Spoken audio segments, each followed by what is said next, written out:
प्रधानमंत्री मोदी के मन की बात कार्यक्रम के आज 100 एपिसोड पूरे हो गए हैं। हर महीने के अंतिम रविवार को प्रसारित होने वाले इस कार्यक्रम को खूब पसंद किया जाता है। इस बार के ऐतिहासिक एपिसोड को यादगार बनाने के लिए देश में जगह जगह इसकी लाइव स्क्रीनिंग की गई।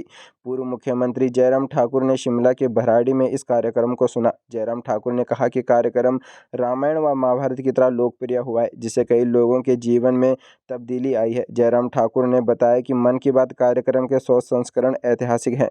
मन की बात कार्यक्रम कई लोगों के लिए प्रेरणा बना है, जिससे रोजगार के मार्ग भी सृजित हुए। प्रधानमंत्री के इस कार्यक्रम की देश के साथ विदेशों में भी सुना जा रहा है। इससे वोकल फॉर लोकल को बढ़ावा मिल रहा है। आज भी प्रधानमंत्री नरेंद्र मोदी ने स्वच्छता का संदेश दिया और प्रदीप सांगवान से बात की है, जो हिमालय क्षेत्र के कचरे को उठाकर स्वच्छता के साथ रोजगार के अवसर भी इससे पैदा कर रहे हैं। शिमला में नगर निगम चुनाव के लिए प्रचार चल रहा है, इसीलिए बीजेपी नेताओं ने इसे सभी वार्डों में सुना है। उन्हें उम्मीद है कि बीजेपी इस चुनाव में जीत हासिल करेगी।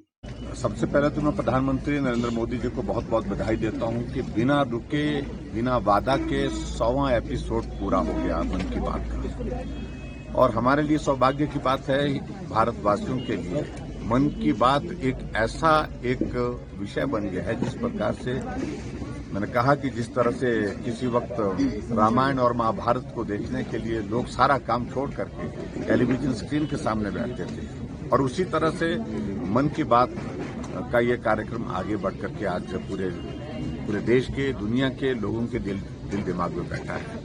और सबसे बड़ी बात इसमें जिस प्रकार से प्रधानमंत्री जी पूरे देश के अलग अलग राज्यों से, अलग अलग व्यक्तियों से, जिन्होंने अपने सामाजिक क्षेत्र में किसी न किसी क्षेत्र में बहुत बेहतर काम किया है और जो प्रेरणा देता है दूसरे लोगों को, तो ऐसे लोगों से बात करके उनका मनोबल भी बढ़ता है, उनको एक्सपोजर भी मिलता है। और एक्सपोजर के साथ साथ में सबसे महत्वपूर्ण चीज ये है कि उनके जीवन से लोगों को बहुत सारी प्रेरणा मिलती है। और इस दृष्टि से ये मन की बात का कार्यक्रम बहुत सफल रहा है और मैं प्रधानमंत्री जी को शुभकामनाएं देता हूं। उन्होंने जैसे कहा कि चरैवेति हम इस कार्यक्रम को आगे भी चलते रहेंगे और निरंतर चलते रहेंगे।